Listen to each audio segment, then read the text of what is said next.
ეროვნული გვარდია, ხოლო პირველი გაწევა თავდაცვითი გავაჩინა საერთაშორისო ვადებულების სასწავლებელი პირად მალე გახდეს, მაგრამ ამ მემორიალურ შემდეგი საფუძველი გადავყავდა იქ სადაც და უახლოეს მომავალში შეიძლება გამოიყენოთ როგორც ეროვნული გამოცდების 100%-იანი ჩაბარება. და არასწორია შეიძლება მოგეიჩოს მაგრამ ძალიან დამაინტერესა ამ პრეზენტაციამ, გავიცანი ძალიან ბევრი ახალ ვრცელ ინფორმაციას, რაც აქამდე არ ვიცოდი. დავინახე, რომ ჯარი უწყობს საქართველოს მოქალაქეს ხელს, რათა განვითარდეს ის გაცვლითი პროგრამები, ენების სასწავლებლები, ზრუნავს მოქალაქის ჯანმრთელობაზე და მე ამას ძალიან მივესალმები. დამაინტერესა და კიდევ ერთხელ რა თქმა უნდა, დავფიქრდებით. სამხედრო ლექციასთან დაკავშირებით ძალიან საინტერესო იყო, ბევრი რამე არ ვიცოდი და დღეს გავიგე.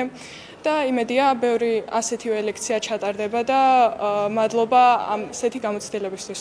ძალიან მომეწონა ეს განათლების მხრივ რომ მივიღეთ ახალი ინფორმაცია და ვფიქრობ, რომ სკოლის მასწავლებისთვის ამ ინფორმაციის ცოდნა ძალიან საჭიროა და საინტერესოა და მადლობა დიდი.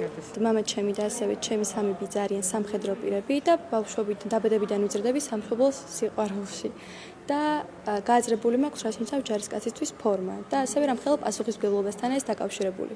და ვფიქრობ, მსგავსი პროექტები ხაზს უსვამს იმ მესიჯს, რაც რეალურად ჯარისკაცებს, ასე ვთქვათ, აქვს სამშობლოს მიმართ და ამ ადამიანების არსებობა ჩემს ცხოვრებაში არის ყველაზე ნათელი მაგალითი იმისა, თუ რა თავდადებით შეუძლია ადამიანს უყვარდეს თავისი სამშობლო. აქტიური ყურადღება გამოიწვია თავდაცვის ახალმა კოდექსმა და განათლების სტრუქტურებმა, ეროვნული თავდაცვის აკადემიამ და კადეტთა სამხედრო ლიცეუმმა.